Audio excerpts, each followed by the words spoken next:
Hello aspirants, YouTube के इस नए सेशन में आपका स्वागत है। आज के इस सेशन में हम डिस्कस करेंगे एचपीआरसीओ द्वारा पूछे गए जेबीटी की मॉर्निंग शिफ्ट के एचपीजीके के क्वेश्चंस। आइए देखते हैं फर्स्ट क्वेश्चन क्या होना चाहिए आपका।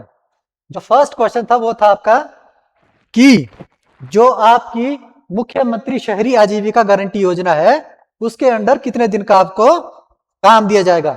मुख्यमंत्री शहरी आजीविका गारंटी योजना के तहत शहरी परिवारों को प्रति वर्ष कितने दिनों का मजदूरी युक्त जो रोजगार देने की गारंटी है। तो कितना आपका इसका आंसर है 120 दिन। 120 दिन का रोजगार दिया जाता है आपका जो मुख्यमंत्री शहरी आजीविका गारंटी योजना के अंतर्गत। यहाँ पे आपकी एक्सप्लेनेशन दी गई है कि 120 दिन का रोजगार दिया जाता है पर ईयर, एक साल में 120 दिन का। सेकंड क्वेश्चन है कि जो हिमाचल प्रदेश का आर्थिक सर्वेक्षण है, जो इकोनॉमिक सर्वे है 2024-25, उसमें जो रूरल यूथ है उसकी एम्प्लॉयमेंट के लिए किस टाइप की स्किल को क्या किया जा रहा है, प्रमोट किया जा रहा है। तो जो पॉलिसी अप्रोच क्या है स्किल डेवलपमेंट की, वो है कि हमने क्या करना है, हमने लिंक करना है स्किल ट्रेनिंग को इंडस्ट्री की डिमांड के साथ। हमने कौशल प्रशिक्षण को जो स्थानीय उद्योग की मांग है उसके हिसाब से क्या करना है, हमने उसको जोड़ना है। तो ये आपका आंसर हो जाएगा ऑप्शन ए। इसमें किस चीज पे फोकस किया जा रहा है कि हमने क्या करना है, जो डिमांड बेस्ड स्किल है वो डेवलप करनी है, न कि सप्लाई बेस्ड। जो डिमांड है उस हिसाब से हम क्या करेंगे, अपनी स्किल को अपग्रेड करेंगे, एनहांस करेंगे। तो वो क्या है, हमारा जो पॉलिसी शिफ्ट है वो उस तरफ जा रहा है। अब नेक्स्ट देखते हैं क्वेश्चन नंबर थर्ड कहता है आपका कि कौन सी रिवर जो है वो चंबा वैली डेवलपमेंट से मोस्ट एसोसिएटेड है। चंबा घाटी के विकास से सर्वाधिक संबंधित कौन सी नदी है। तो जैसा कि आप सब जानते हैं कि जो चंबा है उसकी जो मेन रिवर है वो कौन सी है, रावी। जो चंबा शहर है आपका वो रावी के राइट हैंड साइड में है। कौन से है, राइट बैंक में है।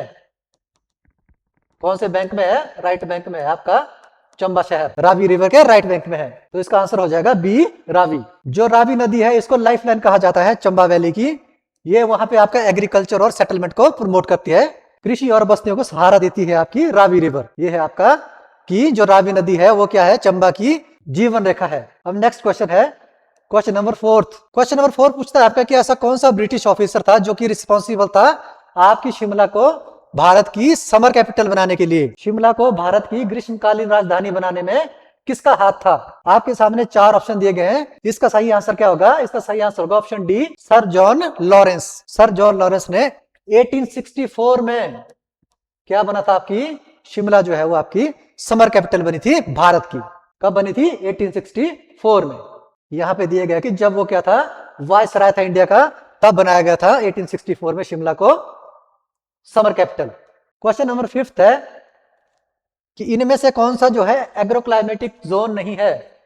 कौन सा एग्रोक्लाइमेटिक जोन नहीं है, ये ध्यान रखना आपने, नॉट पूछा यहां पे। तो आपका मिड हिल जोन तो है, शिवालिक जोन भी है, हाई हिल जोन भी है। यहां पे क्या लिखा है आपका, ट्रांसगिरी लिखा है। ट्रांसगिरी नहीं होना चाहिए था, यहां क्या होना चाहिए था, trans Himalaya, trans Himalayan zone. जो ट्रांस हिमालयन जोन है वो है आपका जो आपका एग्रोक्लाइमेटिक जोन है। तो आपका आंसर क्या हो जाएगा, ये हो जाएगा आपका ऑप्शन डी। इसका आंसर है ऑप्शन डी, ट्रांसगिरी जोन की जगह क्या होना था आपका, ट्रांस हिमालयन जोन। ये दिए हैं आपको जो एग्रोक्लाइमेटिक जोन है हिमाचल के, ये है शिवालिक जोन है, मिड हिल जोन है, हाई हिल जोन है और ट्रांस हिमालयन जोन है। तो ये 4 एग्रोक्लाइमेटिक जोन है हिमाचल के। क्वेश्चन नंबर 6 देखते हैं। क्वेश्चन नंबर 6 कहता है कि कौन सा फिजियोग्राफिक डिवीजन जो है एचपी का, उसको क्या है, कोल्ड डेजर्ट क्लाइमेट के लिए जाना जाता है। कोल्ड डेजर्ट क्लाइमेट जो आपको पता है कि जो हिमाचल का शीत मरुस्थल किसको कहा जाता है, स्पीति वैली को, लाहौल स्पीति वाला एरिया को। तो ये किस में आता है, ये आता है आपका जास्कर में। और जास्कर कहाँ है आपका, ये है आपका ट्रांस हिमालयन रीजन में। कहां पे है, ट्रांस हिमालयन रीजन में आपका जास्कर। तो इसका आंसर हो जाएगा ऑप्शन ए। जो आपका ट्रांस हिमालयन रीजन है वो क्या है, जो आपका लाहौल स्पीति और जो किन्नौर का कुछ पार्ट है, जो हांगरंग वैली है, वो वाला एरिया में आता है। इसको क्या कहा जाता है, ठंडी रेगिस्तानी जलवायु के लिए क्या है, ये फेमस है, cold desert climate. Next question देखते हैं। क्वेश्चन नंबर 7 है आपका कि कौन सी साल पे आपका जो मुख्यमंत्री स्वावलंबन योजना स्टार्ट की गई थी। तो कब स्टार्ट की गई थी आपकी मुख्यमंत्री स्वावलंबन योजना, ये स्टार्ट की गई थी आपकी 2018 में। कब स्टार्ट की गई थी, 2018 में। तो आइए देखते हैं इसकी एक्सप्लेनेशन। ये किस चीज के लिए थी कि आपको प्रमोट करना है सेल्फ एम्प्लॉयमेंट किसके, यूथ के अमंग, कि आपने युवाओं में जो है स्वरोजगार को उसको क्या करना है, बढ़ावा देना है। उसके लिए क्या था आपका, मुख्यमंत्री स्वावलंबन योजना बनाई गई थी। इसमें 18 to 45 ईयर्स एज के लिए क्या दिया जाता है, लोन दिया जाता है। और अगर वुमेन है और विधवा वगैरह है तो उनके लिए क्या है, 18 से 50 साल की एज है। फिर हमारा क्वेश्चन नंबर 8 है।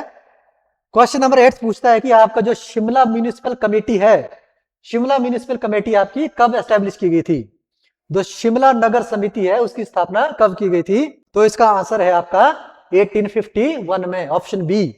1851 में क्या किया था आपका, जो शिमला नगर समिति है, शिमला म्यूनिसिपल कमेटी है, उसको एस्टेब्लिश किया गया था। और ये क्या है, ये वन ऑफ द ओल्डेस्ट है, जो नॉर्थ इंडिया की one of the oldest municipal committee है ये शिमला की। ठीक है, नेक्स्ट क्वेश्चन देखते हैं। क्वेश्चन नंबर 9 क्या है कि जो एचपी का पंचायती राज एक्ट है वो क्रूशियल क्यों है डिसेंट्रलाइज्ड गवर्नेंस के लिए? मतलब जो हिमाचल का पंचायती राज अधिनियम है वो विकेंद्रीकृत शासन के लिए क्यों जरूरी है? तो यहाँ पे जो आपके बी, सी और डी ऑप्शन है, ये क्या करते हैं, केंद्रीयकरण को बढ़ावा देते हैं, सेंट्रलाइज अथॉरिटी को सेंट्रलाइज करेंगे। तो इसका आंसर क्या रहेगा आपका, ए, क्योंकि ये क्या करता है, ये पावर को डेलीगेट करता है लोअर, जो लोअर टीयर है गवर्नमेंट के उनकी तरफ, जो लोअर टीयर है गवर्नमेंट के उनकी तरफ को करता है। तो इसका आंसर क्या हो जाएगा आपका, इसका आंसर हो जाएगा ऑप्शन है ए। जो आपका पंचायती राज एक्ट है वो क्या करता है, वो पावर को डेलीगेट करता है लोकल बॉडीज के लिए, जो विलेज की बॉडीज है उनके लिए, जो आपकी ग्राम पंचायत और ग्राम सभा है। फिर हमारा लास्ट क्वेश्चन है आज का कि 1966 में कौन सा ऐसा एडमिनिस्ट्रेटिव चेंज हुआ था जिससे क्या हो गया, जो एचपी का एरिया है, हिमाचल प्रदेश का जियोग्राफिकल एरिया है, उसमें सबसे ज्यादा इंक्रीज हुआ। तो क्या था आपका, जो मर्जर ऑफ बिलासपुर कब हुआ था आपका, 1954 में। कांगड़ा का डिवीजन कब हुआ आपका, 1971-72 में। और किन्नौर की फॉर्मेशन कब हुई, 1960 में। ये वाला आपका जो पंजाब क्षेत्र का जो हिली एरिया थे, जो पंजाब के पर्वतीय क्षेत्र थे, उनको मिलाया गया था 1966 में। इससे जो हिमाचल का एरिया वो लगभग डबल हो गया था। कितना हो गया था, लगभग डबल हो गया था। तो जो आपका पंजाब रीऑर्गेनाइजेशन एक्ट है 1966, पंजाब रीऑर्गेनाइजेशन एक्ट है 1966, इसके अंदर क्या हुआ था, एचपी का एरिया लगभग क्या हो गया था, डबल हो गया था। तो ये एमसीक्यू पूछे गए थे आपके एचपीआरसी के द्वारा जो कंडक्ट किया गया था जेबीटी का एग्जाम, उसकी पहली शिफ्ट में। अब नेक्स्ट वीडियो में हम जो सेकंड शिफ्ट है उसको डिस्कस करेंगे। Thank you.